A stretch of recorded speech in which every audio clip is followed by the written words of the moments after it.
हनुमान ज्ञान गुण सागर, जय कपीस तिहु लोक उजागर।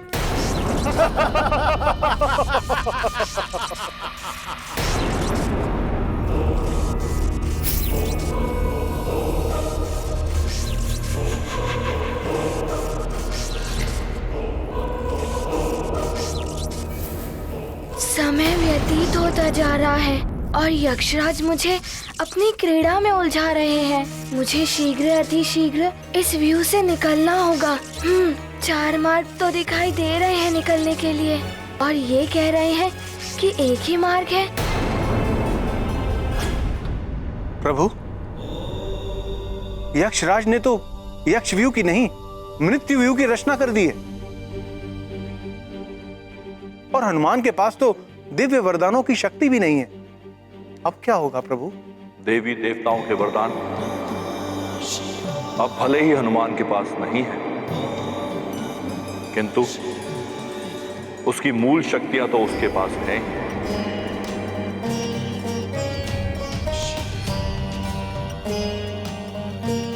रुद्रांश होने के कारण अपनी देह का आकार बढ़ाने या घटाने जैसी लघिमा, गरिमा, महिमा आदि 8 सिद्धियां तो उसे जन्म से स्वतः ही मिली हुई।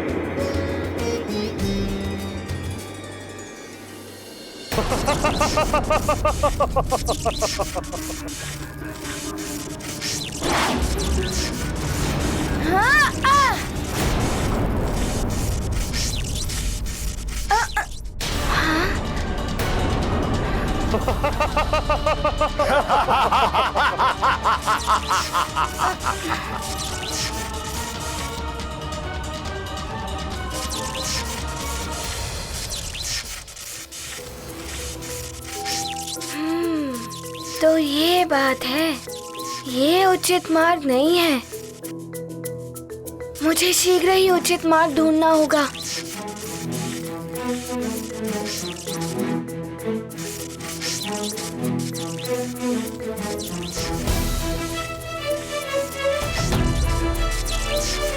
यहाँ से तो इस व्यू के समस्त घेरे नहीं दिखाई दे रहे हैं। पुनः प्रयास करता हूँ।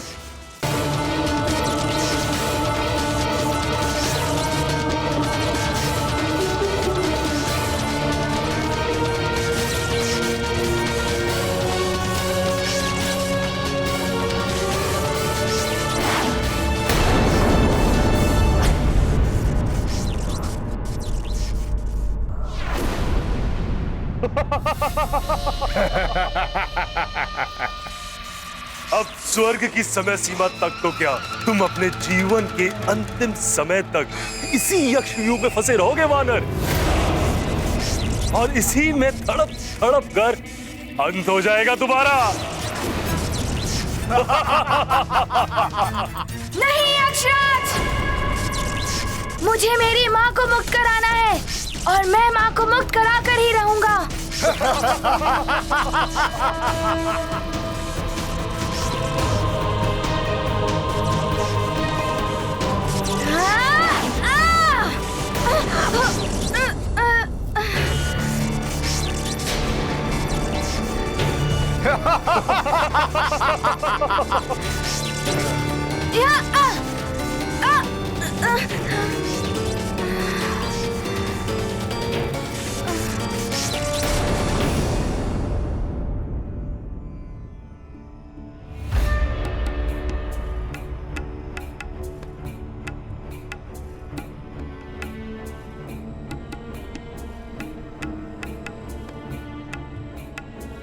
महारानी जी और उनकी माताजी बालकों के साथ झील की ओर क्यों जा रही हैं?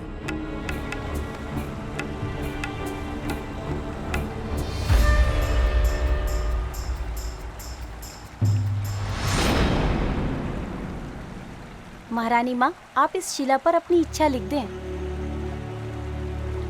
लिखकर इस झील को प्रणाम करके आप इस जल में प्रवाहित कर दें। फिर देखिएगा ईश्वर कितनी शीघ्रता से आपकी मनोकामना पूर्ण करते हैं। आपको भी ऐसा ही करना है नानी माँ। हमने जब भी कोई इच्छा लिखकर जल देवता को अर्पित की है, वो अवश्य पूर्ण हुई है।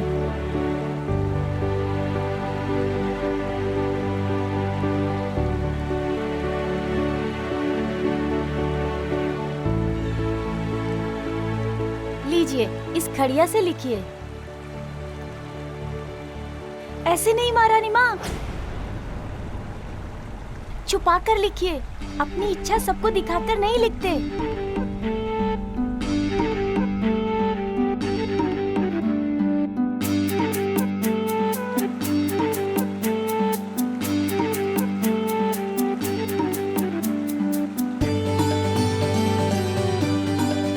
हनुमान अपनी माता को लेकर सकुशल लौट आए। हे प्रभु, हनुमान के शीघ्र लौट आने की हमारी ये इच्छा पूर्ण करें आप।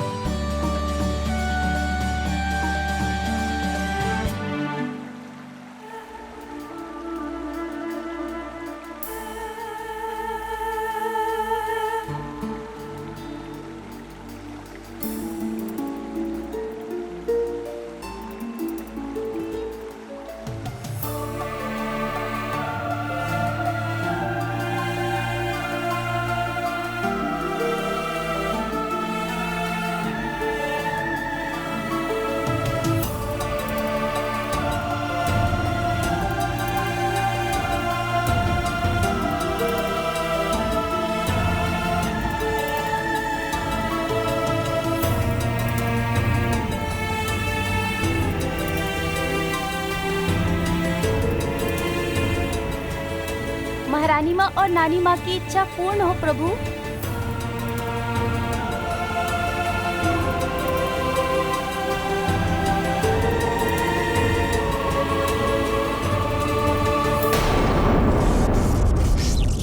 क्या करूं मैं?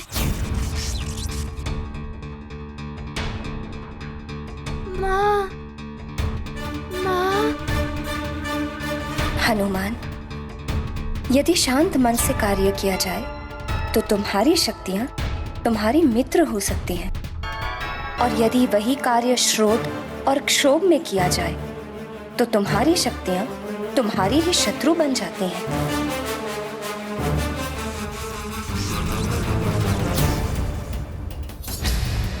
माँ ने जो सीख दी थी उसका पालन करना होगा। क्रोध और अनर्थक शीघ्रता में आगे बढ़ने से तो घायल ही हुआ मैं। इस प्रकार कैसे मैं उर्वशी मौसी और ऋषिवर जी को यहाँ से ले जा पाऊंगा और कैसे अपनी माँ को मुक्त करा पाऊंगा? मुझे शांत मन से इस व्यू से निकलने का उपाय सोचना होगा। न जाने क्या होगा हनुमान का। मैं तो अपनी करनी का फल भोग रही हूँ, किंतु हनुमान वो तो निर्दोष है। मेरे कारण ही उसे ये दंड मिला है। हे प्रभु, रक्षा करो हनुमान की। माँ ने एकाग्रता और ध्यान की सीख भी दी थी। पुत्र हनुमान, सारे कार्य बल और स्फूर्ति से नहीं होते। कुछ कार्यों में धैर्य और ध्यान की आवश्यकता होती है। ध्यान? ये ध्यान क्या होता है माँ? ध्यान एकाग्रता की चरम सीमा होती है। मन को शांत रख के एकाग्रता और ध्यान से कार्य करना होगा, तभी इस उलझन से निकलने का उपाय मिल सकता है। क्या हुआ महाबली? कहाँ गया तुम्हारा बल? इतने में ही शिथिल पड़ गई तुम्हारी देह। व्यू की रचना को जाने बिना आगे नहीं बढ़ा जा सकता, किंतु यहाँ से तो पूर्ण यक्ष व्यू को देख ही नहीं पा रहा हूँ।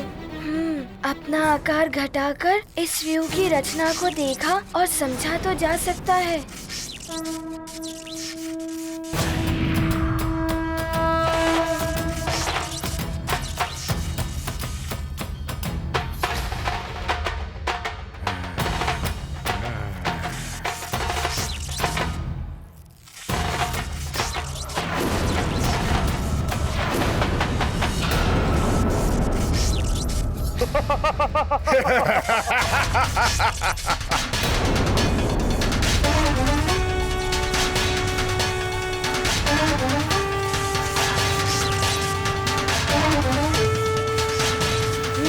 तो ये है इस यक्ष व्यू की संपूर्ण रचना।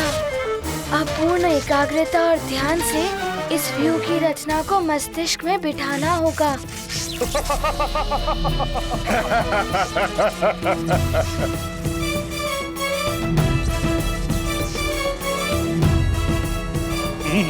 तो वानर चतुराई करने का प्रयास कर रहा है।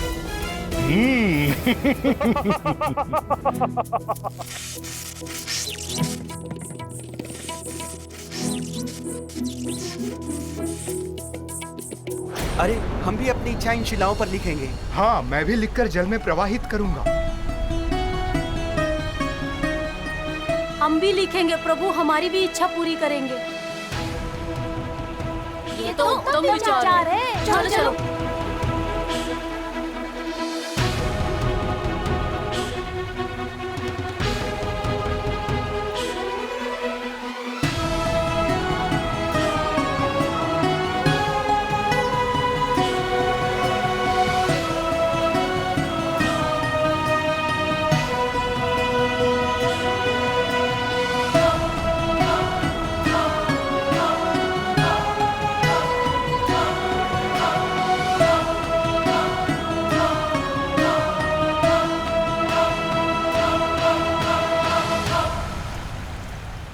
जिसके साथ पूरी प्रजा की श्रद्धा और प्रेम हो, बड़ों का आशीर्वाद है, ऐसे हितैषी मित्र हैं, उस हनुमान का कोई क्या अहित कर सकता है।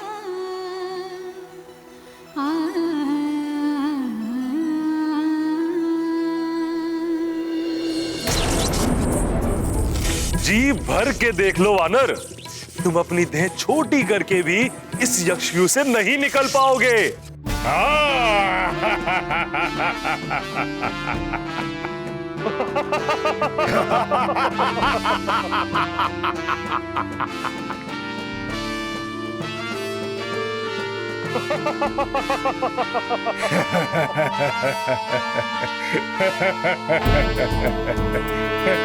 जय हनुमान ज्ञान गुण सागर, जय कपीस तिहु लोक उजागर। राम दूत अतुलित बल धामा, अंजनी पुत्र पवन सुत नामा।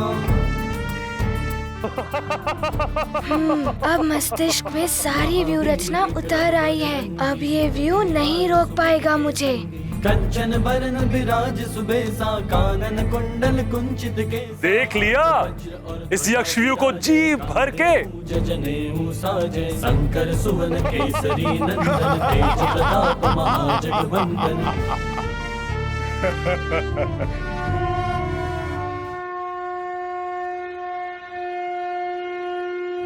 पवन तनय संकट हरन, मंगल मूर्ति रूप। राम लखन सीता सहित, हृदय बसहु सुरभूप। राम राम जय राम, राम जय राम, राम जय राम। मैं दैत्य गुरु हूं, तुम्हारा सेवक नहीं कि जब चाहो तुम मुझे बुला लो।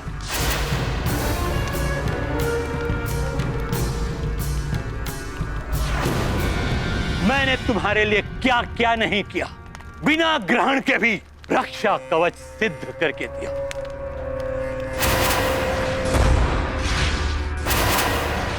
तुम्हारे कहने पर अपने कर्तव्यों के विरुद्ध जाकर अपने ग्रह दशा परिवर्तित की, और तुम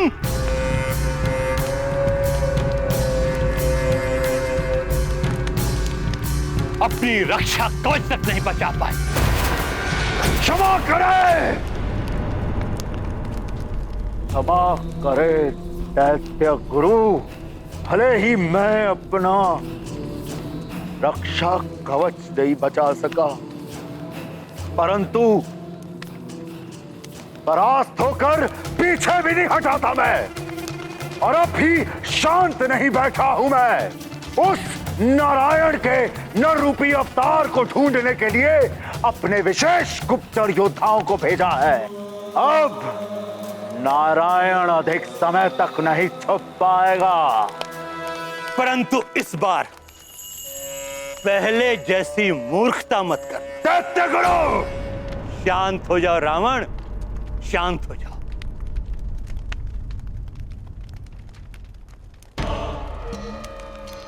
नारायण के उस नरोत्तार पर आक्रमण करने से पूर्व स्वयं को पूर्णतः अस्त्र शस्त्रों से सुसज्जित कर लेना। दानव शिल्पी मैं की सहायता से कालांतक और एकाग्नि जैसे दिव्यास्त्रों को अवश्य सिद्ध कर लेना। उचित कह रहे हैं आप दैत्य गुरु। मैं शीघ्र ही ससुर श्री को बुलावा भेजता हूं। एक बात और स्मरण रहे,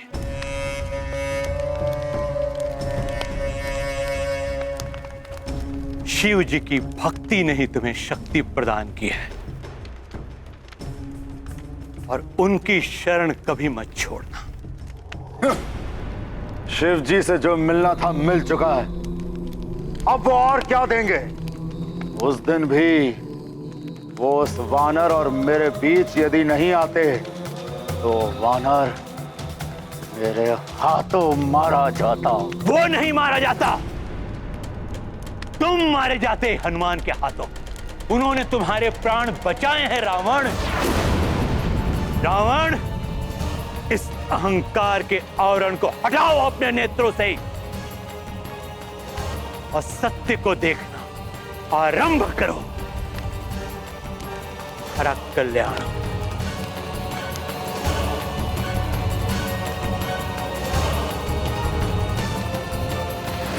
अहंकार का आवरण, सत्य का अनावरण, मेरे शिव जी ने मुझे बचाया। मेरे प्रभु, मेरे महादेव, मेरे भोलेनाथ की जय हो। कुछ भी करके मुझे वो दिव्यास्त्र प्राप्त करना ही होगा, जिसके पश्चात मैं उस नर रूपी नारायण के अवतार का वध करूंगा। फिर मेरा हित कोई नहीं कर सकता।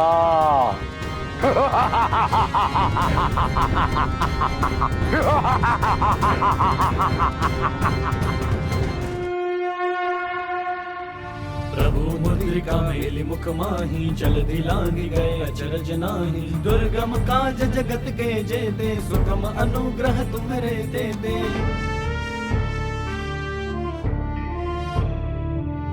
राम दुआरे तुम रखवारे, होत न आज्ञा बिनु पैसारे। ये क्या? ये तो नेत्र बंद किए हुए आगे बढ़ रहा है।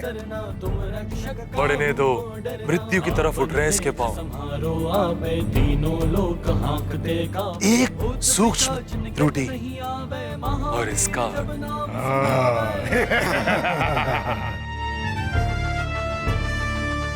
नासै रोग हरे सब पीरा, जब तक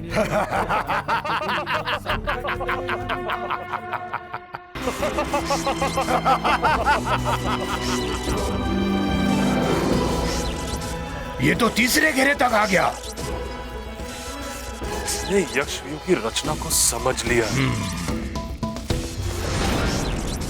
मैं इस यक्षव्यूह की रचना को ही परिवर्तित कर दूंगा। फिर नहीं निकल पाएगा ये इस घेरे से।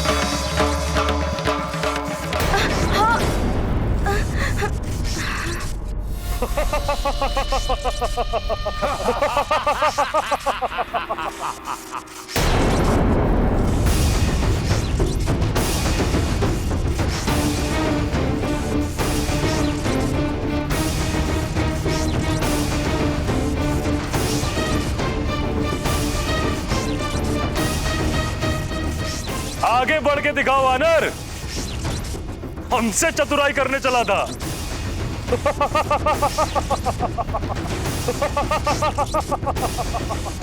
इस समय मेरे पास भले ही वरदानी शक्तियाँ नहीं, किंतु माँ का आशीर्वाद अवश्य है। मैं युद्ध करूँगा।